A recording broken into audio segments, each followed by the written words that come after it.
Kompania që operon pas shpinës time është ndotësja më e madhe në Republikën e Shqipërisë.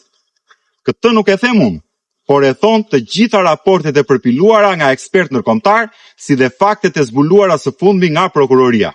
Para një viti e gjysmë, 101 kontenier me materiale të rrezikshme, të cilat prodhohen nga aktiviteti i kurum, si oksidi i zinkut apo pluri i furrave të djegjes që emitojnë plumb e arsenik, u kthyen mbrapsht nga Tajlanda dhe ndodhen ende në portin e Durrësit. Raportet e ekspertëve na tregojnë se ato 101 kontenier janë vetëm maja e icebergut të ndotjes që kjo kompani ka prodhuar. Ndërkohë që miliona kontenier të prodhuara vite me radhë me materiale kancerogjen, destinacioni i tyre ende nuk dihet. Nga ana tjetër, kjo kompani nuk ka as edhe një faturë të vetme që të ketë asgjësuar as një gram mbetje të rrezikshme. Deri në vitin 2015, kjo kompani ka hedhur ndotjet në shkumbin, derisa krijoi aty një pirk prej 200 metrash të gjerë dhe 20 metra të larg, pirk i cili nuk mund të injorojë më as nga hajdutët e Tiranës. Prej asaj kohe, zëra thonë se mbetjet janë ngroposur nëpër Shqipëri.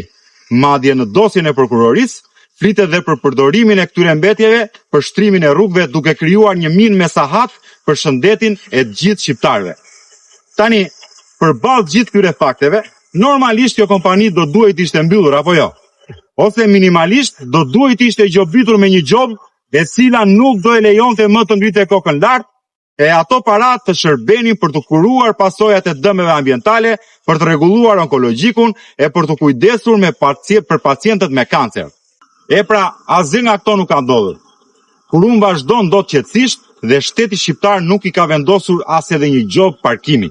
Lëri ato më lart. Të dashur miq, korrupsioni në këtë vend jo thjesht po na varfëron, por po na vret. Fatkeqësisht, këtu sot askush nuk flet më.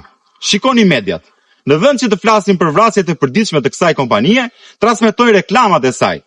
Po për çfarë i duhen reklamat një kompanie që nuk shet asgjë për konsumatorin shqiptar, përveç se për të mbyllur gojën e mediave. Shikoni organizatat mjedisore, flasin pak e çuditërisht, më pas e mbyllin gojën, a thua se u ka zënë ndonjë shuk leku në gryk. E sot unë dua t'i bëj një thirrje të gjitha autoriteteve shqiptare, të vinë një orë më parë dhe t'i vënë shiritin këtij vrasësi që operon pas kurrizit tim. Ti që më sheh, më mbështet duke shpërndar këtë video.